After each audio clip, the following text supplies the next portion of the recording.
Hello बच्चों, good morning. Good morning बच्चों। Good morning sir. Good morning sir. बड़ा आवाज आ रही है? Good morning sir. Okay okay, आवाज आ रही गुड है? Morning sir. Good morning. Yes sir. आवाज आ रही है? Good morning sir. Good morning sir. Good morning. Yes sir. Yes sir, आ रही है सर, आवाज आ रही है सर।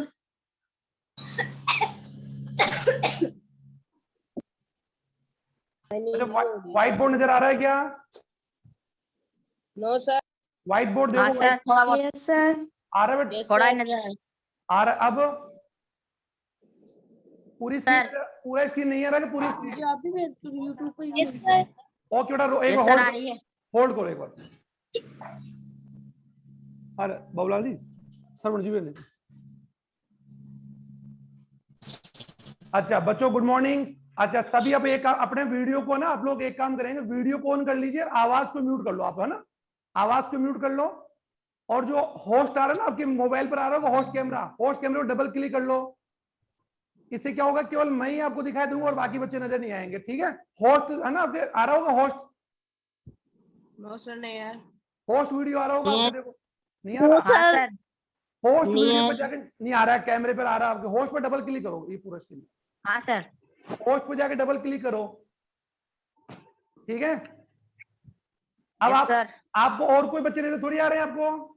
Neetu, no sir. बस केवल सर ही नजर आ रहे हैं क्या? Yes sir. कितने सर नजर आ रहे हैं? एक। एक चलो चलो चलो, ठीक है, स्टार्ट करें। केसंता, श्वेता, निकिता, यस ज्योति। सर। ओके बेटा, ठीक है। अब देखो, कल हम लोगों ने कोशिका सिद्धांत पढ़ा था, और कोशिका सिद्धांत मैंने आपको बता दिया था। मॉडर्न कोशिका सिद्धांत, आधुनिक कोशिका सिद्धांत जो रुडोल्फ विर्चो ने, परकिंजे और नेगले ने दिया, ठीक है? और आधुनिक कोशिका सिद्धांत में आपको मैंने 4-5 बातें बताई थी। तो ये प्रश्न हो गया कि आधुनिक कोशिका सिद्धांत की प्रमुख सर विशेषता। आवाज ही नहीं आ रही। आवाज नहीं आ रही? अब आ रही है? अब नहीं आ रही। नहीं आ रही है? अच्छा, कैसन था? सभी को नहीं आ रही क्या? सर, आ रही है मुझको। आ रही है, तुझको तो आ रही है, और किसको नहीं आ रही? अब तो आ रही सबको? अब आ रही? अब आ रही सबको? अच्छा, आवाज म्यूट करो। अब तो आवाज आ रही ना? थंब से दिखा दीजिए, थंब दिखा दो। Yes sir. ठीक है, अरे अंगूठा दिखा दो, ठीक है, ओके। अब तुम लोगों को सॉरी शर्म आनी चाहिए कि सर को आप अंगूठा दिखा रहे हो। चलो चलो, ठीक है, ठीक, ओके ओके ओके, ठीक है ठीक है। अच्छा ठीक, लिखो मत, अब कोई लिखेगा नहीं, ठीक है?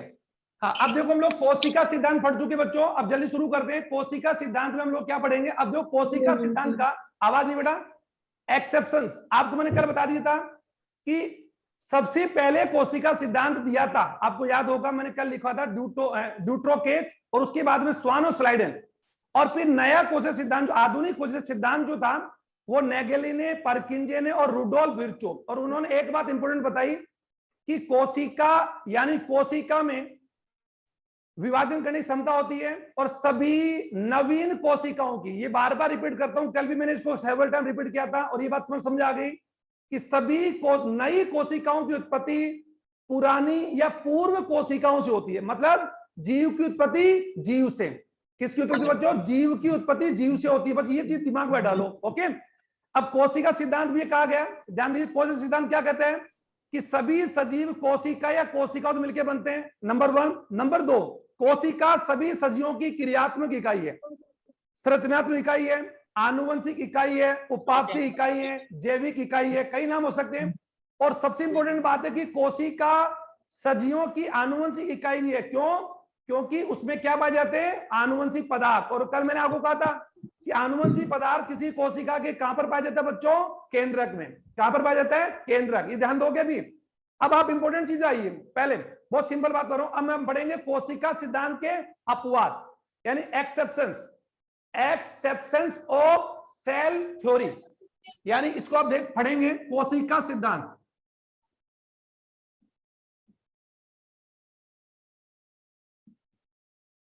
कोशिका सिद्धांत के अपवाद। बच्चों अपवाद शब्द जानते होंगे? अपवाद का मतलब होता है कि जो किसी सिद्धांत को फॉलो नहीं करता। अब तो समझ आ गए ना? ऐसे तो हमारे देश के अंदर ही हमारे हर परिवार, समाज, पड़ोस में अलग अलग प्रकार के व्यक्ति मिलते हैं। कुछ ऐसे व्यक्ति भी होते हैं जो परिवार के नियमों को फॉलो नहीं करते हैं, जो समाज के नियमों को फॉलो नहीं करते हैं, जो कानून नहीं मानते हैं। मानते हो ना? अब जैसे कानून क्या कहता है कि जब भी हम लोग गाड़ी चलाएं, टू व्हीलर जब गाड़ी चलाएं तो हमें क्या पहनना चाहिए? हेलमेट पहनना चाहिए और ट्रैफिक रूल्स को फॉलो करना चाहिए। ये नियम है नहीं है? लेकिन कुछ लोग इन नियमों को फॉलो नहीं करते हैं, तो हम उनको क्या कहते हैं? अपवाद। क्या कहते हैं? अपवाद कहते हैं या एक्सेप्शंस। ओके, तो कोशिका सिद्धांत का अपवाद क्या है? सुन लीजिए। जो सबसे पहली बात है कि सभी सजीव, ये कहा गया कि कोशिका से मिलकर बनता है, लेकिन इसका सबसे बड़ा एग्जाम्पल अगर बात हम करें तो ध्यान दीजिए, कुछ जीव अकोशिक प्रोटोजोआ, यानी कोशिका सिद्धांत तो क्या कहता है? ये सुन रहे हो आप लोग? कोशिका सिद्धांत तो क्या कहता है कि सभी सजीव, चाहे एक कोशिक क्यों जाए बहुकोशिकीय, वो किससे मिलकर बनते हैं बच्चों? कोशिका से। लेकिन कोशिका सिद्धांत का अपवाद सभी पर लागू नहीं होता है। कुछ ऐसे जीव हैं जो सजीव तो हैं लेकिन कोशिकाओं से मिलकर नहीं बनते हैं, और जो कोशिकाओं से मिलकर नहीं बनते हैं या कोशिका से नहीं बने हो तो उसे हम क्या बोलेंगे बच्चों? अकोशिक, एसेल्युलर। क्या बोलेंगे? अकोशिक। तो कोशिका सिद्धांत का अपवाद क्या हो गया? देखो, अकोशिक प्रोटोजोआ। अकोशिक प्रोटोजोआ, जिसमें अगर बात हम कर सकते हैं, अकोशिक प्रोटोजोआ है। समझ आ गया? यानी और एक बात है कि ये वो अकोशिक प्रोटोजोन्स है, ध्यान सुन लीजिए, जो ना तो एक कोशिक है ना बहुकोशिक है, बल्कि वो क्या है? अकोशिक, यानी सजीव है लेकिन इनमें कोशिकाएं नहीं पाई जाती। और सबसे बड़ी बात मैं बता दूं, कोशिका सिद्धांत के बारे में हम लोग बात करेंगे। दूसरा, इसका सबसे बड़ा जीता जागता अपवाद अगर कोई है तो वो कौन है बच्चों? वायरस है। क्योंकि वायरस एक ऐसा जीव है, वायरस अपने आप अगर बात हम करें, वायरस एक अकोशिक जीव है। ये ध्यान दोगे, अकोशिक है। और ये भी आपने पढ़ा होगा 10th या 9th क्लास में कि वायरस सजीव और निर्जीव, बच्चों दिख रहा होगा, वायरस सजीव। और अभी पूरा विश्व कौन से डिजीज से लड़ रहा है? कोरोना। और कोरोना किससे होता है? कोरोना वायरस से, जानते हो ना? तो कोरोना एक क्या है बच्चों? वायरस है। HIV क्या है? वायरस है। HVOH क्या है? वायरस है। राइनो क्या है? वायरस है। समझ आ रहा है? लेकिन वायरस वे जीव है बच्चों जो सजीव भी है और निर्जीव भी है। सजीव का मतलब जब ये वायरस किसी परपोषी में प्रवेश कर जाते हैं, जैसे माना जा रहा है कि मैंने कहा कि जब कोई वायरस किसी सजीव कोशिका या सजीव में प्रवेश कर जाते हैं तो वायरस खुद क्या बन जाते हैं? सजीव बन जाते हैं। क्योंकि सजीव के गुण आपने खुद ने क्या कहा था? सजीव कौन? जो वृद्धि करे, श्वसन करे, उपापचयी क्रियाएं करे, जनन करे और कोशिका से मिलकर बने, ये तो सजीव है। लेकिन वायरस जब कोशिका या अपने किसी सजीव के शरीर के बाहर रहता है, मैंने कहा एनवायरमेंट में, हवा में पाया जाने वाला वायरस, हवा है, किसी भी सरफेस के ऊपर है, आपके कपड़ों पर, आपकी बॉडी पर, वो वायरस कौन सी अवस्था में बच्चों? निर्जीव है, यानी मृत अवस्था में। समझ आ गया? तो वायरस क्या हुआ? सजीव भी और निर्जीव भी। समझ आ रहा? पायल समझ आ रहा? हाँ ठीक है। तो वायरस कौन है? ओके, वायरस कौन है? सजीव और निर्जीव है। तो वायरस यहां पर अगर बात हम करें, वायरस कोशिका से मिलकर नहीं बनता, तो इसका मतलब वायरस कौन हो? कोशिका सिद्धांत का क्या हुआ? अपवाद। क्योंकि कोशिका सिद्धांत में रुडोल्फ विर्चो ने, स्वान स्लाइडर ने, सभी साइंटिस्ट ने क्या कहा कि सभी सजीव कोशिका या कोशिका से मिलकर बनते हैं, लेकिन वायरस बच्चों अकोशिक होते हैं। अकोशिक यानी कोशिका उसमें नहीं पाई। अब आप लोग सर फिर वायरस बने किसके होते हैं? तो सुनो, वायरस जो होते हैं बच्चों, वायरस में ना तो कोशिका होती है, ना कोशिका झिल्ली होती है, ना कोशिका द्रव होता है, ना केंद्रक होता है। इसका मतलब वो कोशिका से मिलकर बना नहीं होता है, लेकिन होता तो है। ओके, और वायरस सजीव निर्जीव कैसे? क्योंकि जब वायरस, यानी कॉमन सी बात है, जब कोई वायरस किसी सजीव में जाता है, ये कॉमन सी बात है। क्योंकि वायरस की बात हम करें, ये ध्यान दो, वायरस अपने आप में क्या होता है बच्चों? परजीवी होता है। ये सुन लीजिए, परजीवी, परजीवी, परजीवी होता है। और परजीवी भी कौन सा? अविकल्पी। यानी परजीवी कौन सा? अविकल्पी। मतलब परजीवी करते हैं वह जीव जो अपने पोषण और आवास, पोषण यानी खाने और आवास के लिए दूसरे जीव पर निर्भर हो, ऐसे जीव को क्या बोलेंगे? परजीवी। समझ आ गया? जैसे कि कई बैक्टीरिया हैं, कई वायरसेज हैं, कई ऐसे जीव हैं। अमरबेल का नाम सुना होगा आप लोगों ने, अमरबेल सुना होगा आप लोगों ने। कई कवक हैं, कई शैवाल हैं, या कई वायरसेज हैं या बैक्टीरिया जो होते हैं परजीवी होते हैं। ओके, और परजीवी जिस शरीर में रहते हैं, परजीवी जिस जंतु या पादप के शरीर में या शरीर पर रहते हैं, वे उनके लिए क्या होते हैं बच्चों? परपोषी। जैसे हम लोग मानव है, सुनो, और कोरोना हमारे लिए कौन है बच्चों? परजीवी। कौन है? परजीवी है। और हम उसके लिए कौन हुए? परपोषी। तो जब कोरोना वायरस हमारी बॉडी में जाता है, नाक द्वारा, मुंह द्वारा, भोजन द्वारा, जैसे भी, तो वो हमारे शरीर में जाती है। क्या शरीर में जाती है वायरस क्या हो जाएगा बच्चों? सजीव हो जाएगा। क्या हो जाएगा? सजीव। और जब भी वायरस किस में होता है? हवा, शरीर के बाहर होता है, शरीर के बाहर, तब वायरस कौन सी अवस्था में? निर्जीव, यानी मरा हुआ। अब तो आ गया ना। लेकिन वायरस की सबसे बड़ी विशेषता क्या होती है कि वायरस एकोसिक होते हैं। क्या होते हैं? एकोसिक। और वो किससे मिलकर बनते हैं वायरस? ये सुन लीजिए, वायरस के शरीर में दो चीजें, नंबर ध्यान सुन लीजिए। एक तो होता है, अभी इतनी आवश्यकता नहीं है, वायरस न्यूक्लिक अम्ल और प्रोटीन। बच्चों आप लिख भी रहे हैं क्या? नोटबुक में लिखोगे भी आप लोग? आप है ना, सब बच्चे जो पायल है, अभिषेक है, गौतम है, ज्योति है, सिद्धार्थ है, केसंत है, लिखना भी है ना? लिखना भी आप लिख रहे हो ना आप? ओके। अब देखो वायरस का शरीर, जो मैं फिर कह रहा हूं, वायरस का शरीर या वायरस किससे मिलकर बनते हैं बच्चों? न्यूक्लिक अम्ल। न्यूक्लिक अम्ल। और आप जानते हैं, आप जानते हैं, मुझे जाना है कि न्यूक्लिक अम्ल कौन? जो न्यूक्लियस में हो, केंद्रक में। और न्यूक्लिक अम्ल दो ही होते हैं, आप जानते हैं, डीएनए या आरएनए। ध्यान दो, या, ये या का निशान है, या फिर आप ये लो। अब तो समझ आ गया, डीएनए या आरएनए में से कोई एक, में से कोई एक। हमारे शरीर में तो डीएनए आरएनए दोनों होते हैं, लेकिन वायरस में या तो क्या होगा बच्चों? डीएनए। जैसे अभी आप पेपर पढ़ते हो, न्यूज देखते होंगे, कोरोना नामक वायरस में न्यूक्लिक अम्ल कौन है? बताओ, कोरोना में आनुवंशिक पदार्थ कौन सा न्यूक्लिक अम्ल है? और हम जानते हैं कि न्यूक्लिक अम्ल दो प्रकार के होते हैं। पढ़ा होगा आप लोगों ने, न्यूक्लिक अम्ल दो प्रकार के हैं, डीएनए और आरएनए। पढ़ा होगा, जानते हैं ना? तो बताओ कोरोना वायरस में हाँ, कोरोना वायरस में कौन सा न्यूक्लिक अम्ल है? डीएनए या आरएनए? नहीं, आरएनए। कोई बात नहीं, आरएनए। क्योंकि वायरस में देखो, वायरस में डीएनए और आरएनए दोनों नहीं होते हैं, केवल कौन होगा? एक होगा, एक एक। समझ आ गया? या तो डीएनए या आरएनए। और देखो मैंने लिखा था डीएनए और अथवा आरएनए। ओके। और साथ में कौन? साथ में क्या? प्रोटीन। तो एक्चुअली कौन हुआ? वायरस एक्चुअली कौन? एकोसिक है। समझ आ गया आपकी? और जो एकोसिक जीव होते हैं वो सबके सब किसके अपवाद हैं? कोशिका सिद्धांत के। समझ आ रहा है आपके? तो वायरस कोशिका सिद्धांत के नियम को फॉलो करता है कि नहीं करता है? तो जवाब आएगा नहीं करता है। तो कोशिका सिद्धांत का सबसे बड़ा अपवाद, एक तो वायरस है, एकोसिक प्रोटोजोआ है, हटा दो इसको मैं, यानी आप इसको ध्यान कर लीजिए कि कोशिका सिद्धांत का अपवाद में आप लोगों को एक तो वायरस का नाम लिखना है। वायरस है, वीरियन है और प्रियन। बच्चों ये आपकी बुक में नहीं होंगे, ये आपकी बुक में नहीं है, लेकिन आप लिख लीजिए ये तीनों, वायरस, वीरियन और प्रियन। वायरस, वीरियन और प्रियन। ओके। ये तीनों के तीनों किसके अपवाद हैं? कोशिका सिद्धांत के। क्योंकि इन तीनों पर कोशिका सिद्धांत लागू नहीं होता है। आगे बढ़े। अब कोशिका सिद्धांत का अपवाद हम जानते हैं। अभी भी थोड़ी देर पहले मैंने बताया था कि कोशिका सिद्धांत ये कहता है, कोशिका सिद्धांत क्या कहता है, सुन लीजिए। या यूं कह सकते हैं कि अगर कोई प्राणी कोशिका से मिलकर बनता है तो उन्हें हम लोग क्या बोलते हैं बच्चा? कोशिक प्राणी। क्या बोलते हैं? और ये दो प्रकार के, एक कोशिक और बहुकोशिक। अब कोशिका यानी एक कोशिका के प्रमुख रूप से अगर बात हम करें, एक कोशिका में प्रमुख रूप से क्या क्या हो सकता है, ध्यान से सुन लीजिए। एक रफ बता रहा हूं, रफ यानी आपको अभी मैं ब्रीफ बता रहा हूं कोशिका में क्या होता है, यानी कोशिका में प्रमुख क्या क्या है। तो जो कोशिका में सबसे आउटर जो मेंबर होता है, सबसे जो कोशिका में तीन भाग प्रमुख होते हैं, तीन भाग प्रमुख होते हैं। नंबर 1 कोशिका झिल्ली। बच्चों एक बार लिख लो, जिसे आप बोलते हैं सेल मेम्ब्रेन।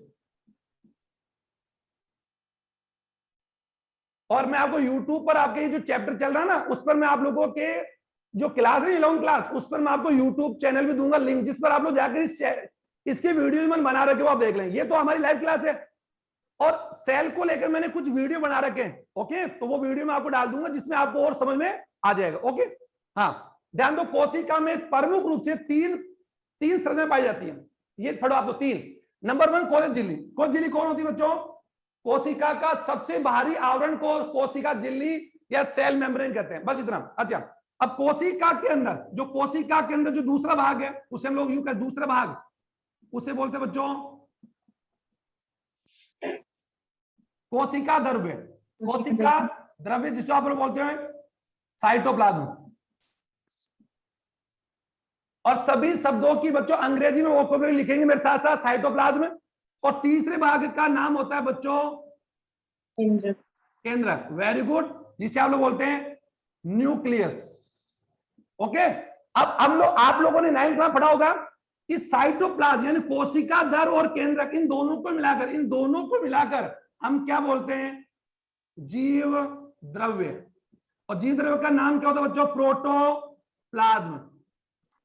ओके, हम लोग इसको जब मैं डिटेल में पढ़ाऊंगा ना, कोशिका डिटेल में जब पढ़ेंगे तब बताऊंगा। अभी तो आप लोग इसको केवल वो पढ़े, क्या बोलते हैं, ब्रीफ में पढ़ रहे हैं, यानी सेंक्शन में पढ़ रहे हैं। तो कोशिका में कितनी संरचनाएं प्रमुख होती है? 3 होती है।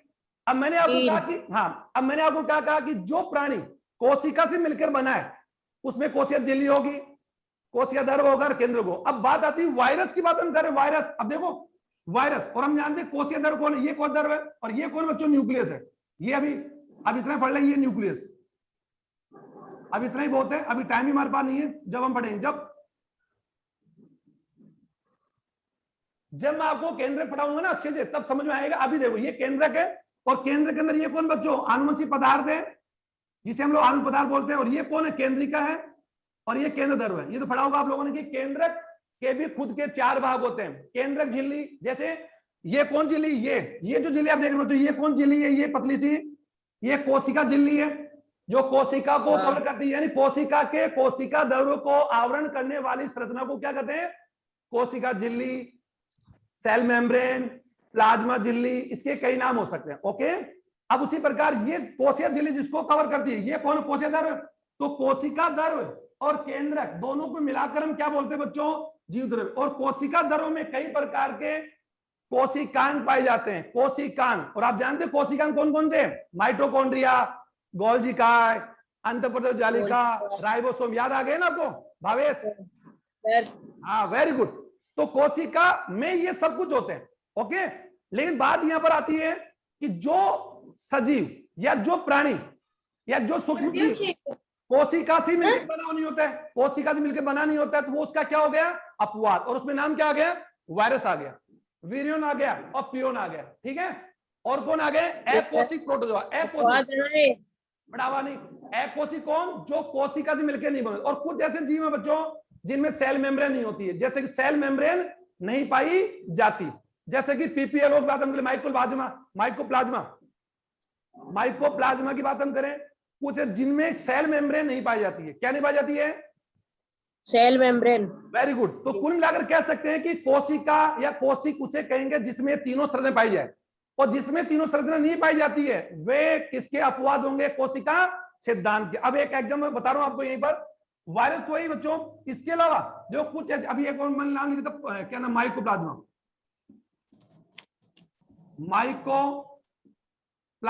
लिख रहे हैं बच्चों आप लोग? माइकोप्लाज्मा कोशिका सिद्धांत का अपवाद क्यों? क्योंकि इसमें क्या नहीं है? Cell membrane. इसमें सेल मेम्ब्रेन क्या होगी बच्चों? एब्सेंट हो। उसी प्रकार आपने सुना होगा, जैसे हमारे मानव की बात हम करें, मानव में नाम सुना होगा आप लोगों ने, स्तनधारी में आरबीसी सुना, रेड ब्लड कार्पोसेल्स। तो आरबीसी हमारे शरीर की वो कोशिका है जिसमें केंद्रक नहीं होता, और जिसमें केंद्रक नहीं होता वो किसका अपवाद है बच्चों? कोशिका सिद्धांत का। समझ आ गया ना? समझ आ रहे हैं? Yes sir. जय श्री शर्मा। हाँ सर। ओके, सिद्धार्थ, ज्योति गुजर, समझ में आ रहा है? ज्योति? Yes sir. ओके, ठीक है। तो आरबीसी हमारी कौन सी कोशिका हुई?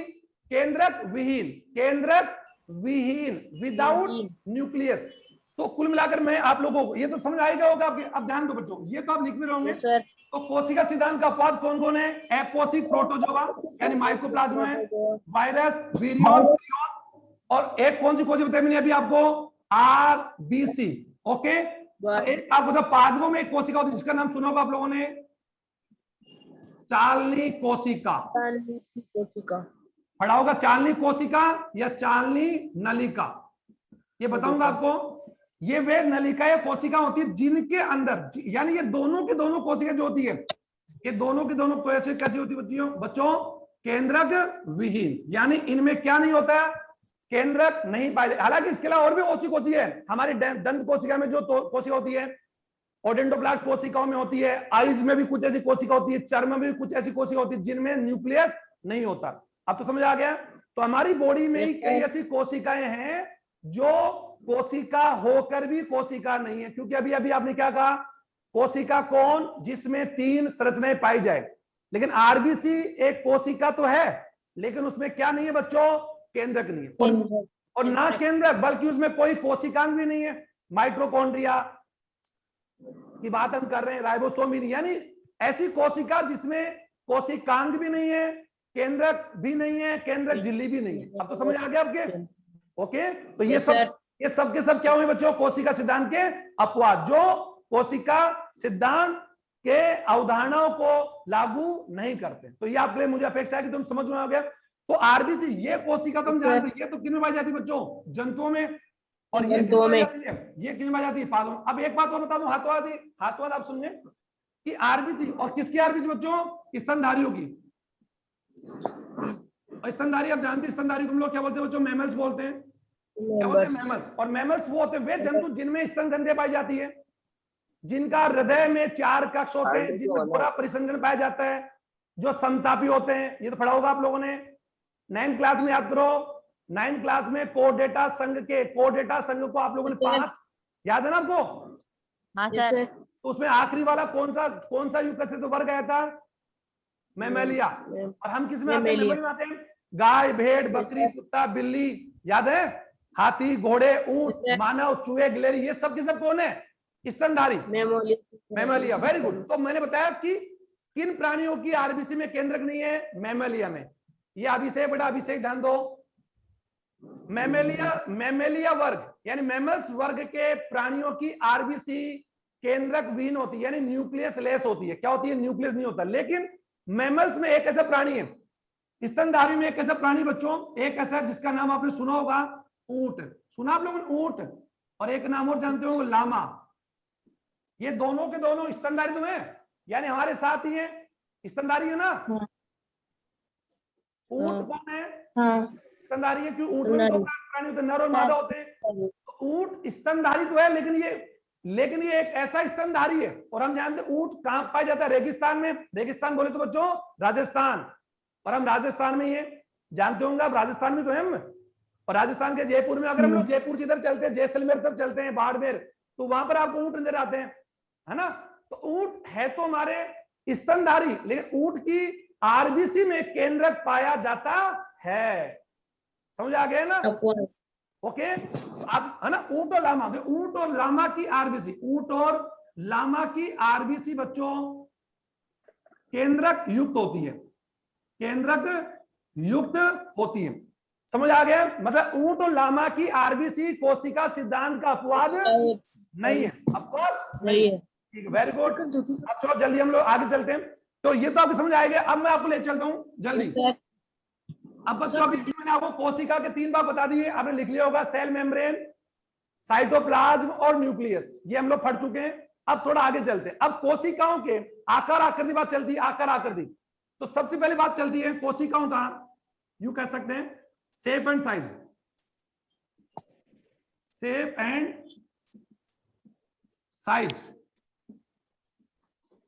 आकार और आकृति। तो बच्चों पहले हम लोग जानते हैं कोशिकाओं की आकृति। तो कोशिकाओं की बात हम करें, कोशिकाओं की आकृति एक जैसी नहीं होती है, और हर कोशिका की आकृति, जैसे मैं अगर आपको कहूं आकृति का अर्थ तो बच्चा बाह्य गुण, बाहरी रूप से। जैसे हम लोग मानव, जैसे अगर मैं बात करूं, हम सभी की आकृति एक है कि अलग अलग है, अलग अलग नहीं, एक है। हम सभी की आकृति का नाम क्या है, मानव आकृति। क्या ना, आप में कोई ऐसे थोड़ी, कोई ऊंट है, कोई गाय है, कोई भेड़ है। चलो ओके। तो मैंने अब बताया गाय, भेड़, बकरी, कुत्ता, बिल्ली, मानव, मच्छर, इन सभी की आकृति यानी बाहरी रूप से, और बाहरी को क्या बोलते हैं बच्चों, मॉर्फोलॉजी बोलते हैं। क्या ये सभी की एक है कि अलग अलग है, अलग अलग। आप गाय को देखिए, गाय देखो और मानव देखो, गधा देखो, कुत्ता देखो, बिल्ली देखो, इन सबकी आकृति अलग अलग है। तो आकृति का अभिप्राय समझेंगे अभिषेक सब बच्चे। आकृति का अर्थ होता है बाह्य आवरण, बाहरी संरचना, बाहर से कैसे नजर आते हैं। ओके, उसको बोलते हैं बच्चों। जैसे देखो इसकी आकृति, देखो इस मार्कर पेन की आकृति आप देख पा रहे होंगे, इसकी आकृति बेलनाकार भी है और छठाकार भी है। इसकी आकृति थी, आप देख पा रहे होंगे, इसकी आकृति थोड़ी त्रिकोणीय है और आयताकार जो दिख रही है, तो ये तो इन दोनों की आकृति एक हुई क्या? नो सर, अलग अलग। Very good. उसी प्रकार जो कोशिकाएं पाई जाती है वे भी अलग अलग प्रकार पाई जाती है। वैसे कोशिकाएं तो जनरल दो प्रकार की होती है, पादप कोशिका और जंतु कोशिका, और केंद्रक के आधार पर दो प्रकार की होती है, प्रोकैरियोटिक और यूकैरियोटिक। और you have already learn in your previous class. आप 9th में पढ़ के आए, मुझे ध्यान है, और आपने 9th में प्रोकैरियोटिक यूकैरियोटिक पढ़ा होगा। Yes sir. तो प्रोकैरियोटिक यूकैरियोटिक हम लोग दोबारा यहाँ पर वापस थोड़ा हम लोग यहाँ डिटेल पढ़ेंगे, लेकिन कोशिकाओं की आकृति, ध्यान सुनिए, आकृति की बात हम करते हैं। आकृति की बात हम देखो, कोशिकाओं की आकृति कैसे हो सकती है बच्चों? गोलाकार हो सकती है, अंडाकार हो सकती है, हाँ बिल्कुल, छठाकार हो सकती है, दीर्घवृत्ताकार हो सकती है। छठाकार आपको जानते ही हैं, सर्पिल आकृति, सर्पिल जानते हो, सांप की तरह, सर्पिल स्पाई है ना। गोलाकार को सेप्टिकल बोलते हैं, ओवल बोलते हैं, रोड शो बोलते हैं। दीर्घ यानी इसको हम लोग यूं कह सकते हैं कि एलोंगेट स्पाई, यूं कह सकते हैं, एलोंगेट हो सकता है। सर्पिल यानी सर्पिल का जानते हो बेटा, सर्प की आकृति, सर्प आकृति में हो सकती है। कोमा, हिंदी में कोमा लगाते हो ना आप लोग, कोमा लगाते हो हिंदी में आप लोग, ऐसे कोमा आकृति में भी हो सकती है। कुछ कोशिकाओं की आकृति कोमा की तरह होती है, हिंदी के कोमा की तरह, बट कोशिकाएं बहुत छोटी होती है। We can't see without microscope. कुछ कोशिकाओं को देख सकते हैं, कुछ कोशिकाएं तो ऐसी जो बड़ी होती है, जो बताऊंगा अभी आपको। तो दो, गोलाकार, अंडाकार, छठाकार, दीर्घवृत्ताकार, सर्पिल आकृति, कोमा आकृति, तारेनुमा। आप समझ पा रहे हैं ना? Yes sir. तो कोशिकाओं की आकृति, और कुछ कोशिकाएं बच्चों किस प्रकार की होती है? नलिकाकार होती है। कुछ कोशिकाएं बेलनाकार आकृति, बेलनाकार मतलब सिलेंड्रिकल, और नलिकाकार जानते हैं, ट्यूबर्स। जैसे कुछ कोशिका नाम सुना होगा आप लोगों ने, रेता नलिकाएं, रेता नलिका, जो नाम यार नलिका, अभी एक नाम आया था अभी थोड़ी देर पहले, अगर आपने सुनो, एक चाली नलिका। तो जिस कोशिका के नाम में नलिका आ रहा है, मतलब वो किस प्रकार की है? नलिका आकृति की। कोई किस प्रकार की? बेलनाकार हो सकती है, कोई गोलाकार हो सकती है। तो जनरली आपके दिमाग में रहता है कि कोशिका गोल ही होती है, जबकि गोल नहीं होती। अब तो आ गया, अलग अलग आकृति की हो सकती है। ओके, अच्छा, ये तो आकृतियां हो गई। अब बात आती है बच्चों कोशिका की साइज।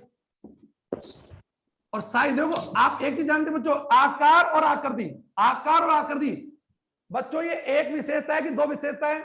आकार और आकृति एक है कि अलग अलग है? अलग अलग। अलग अलग, अलग अलग। तो आकार का अर्थ तो होता है बच्चा, जैसे कि मैं आपको बता दूं, जैसे हम सबकी आकृति एक है, हमारी सबकी आकृति एक, लेकिन आकार सबका अलग अलग। आकार का अर्थ है कि हमारा वजन, हमारी लंबाई, ये सब एक समान नहीं है। अब तो आ गया ना? तो हम सबकी आकृति तो एक है। हम लोग बाहर से, तो आप में हम सभी के दो कान हैं, एक नाक, मुंह है, दांत है, और दो सींग हैं, नहीं? नहीं है ना सींग? है क्या भावेश नहीं है ना? तो हम सब, हाँ, हम सबकी आकृति एक है, लेकिन आकार आ रहा है। तो आकार का अर्थ होता है बच्चों लंबाई, चौड़ाई, एरिया। ओके, और आकार और आकृति किसी भी सजीव के कौन से गुण आते हैं बच्चों? बाह्य। ये ध्यान दो, कौन से गुण है? बाह्य। जैसे मैंने आज थोड़ा हल्का सा वॉयलेट ब्लू कलर का टी शर्ट पहन रखा है, देखो मार्कर पेन ब्लैक कलर का है, ये ब्लैक है, ये व्हाइट है, तो ये कौन से गुण है? बाह्य। रंग है, गंध है, विलेयता आती है, घनत्व आता है, द्रव्यमान, ये सब कौन से गुण में आते हैं? बाह्य में।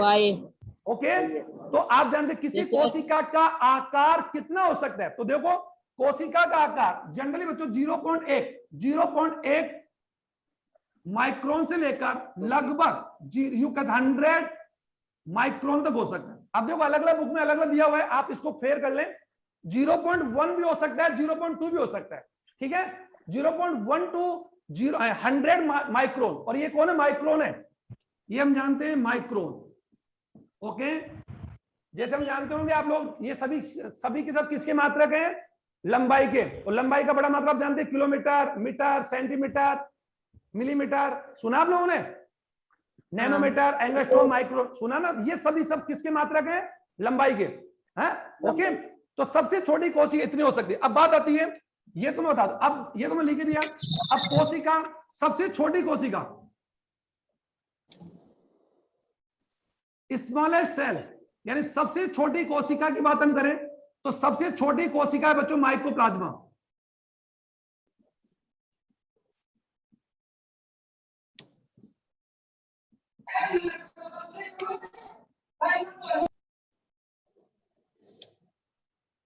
सॉरी, माइकोप्लाज्मा सबसे छोटी आकृति कोशिका, सबसे छोटी कोशिका। और माइकोप्लाज्मा और एक पीपीएलओ बोलते हैं इसको, क्या बोलते हैं? पीपीएलओ,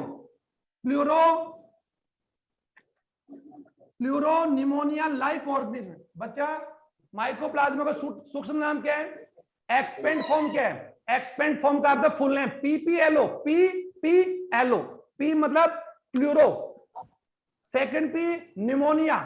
फिर तुमने कहा निमोनिया तो किससे शुरू होता है? एन से, जबकि हम जानते निमोनिया किससे शुरू होता है? पी से, याद है ना? तो पी का अर्थ कौन है? Pleuro pneumonia like organism. नहीं आया? प्लूरो निमोनिया लाइक ऑर्गेनिज्म, ठीक है। और वैसे इसका शॉर्ट नाम आपको याद हो गया। अच्छा, सबसे छोटी कोशिका। अब सबसे बात यूं कर सकते हैं, कौन सी बात? दोबारा बताओ। हाँ दोबारा। पी फॉर बच्चों कौन है? Pleuro, pleuro pneumonia,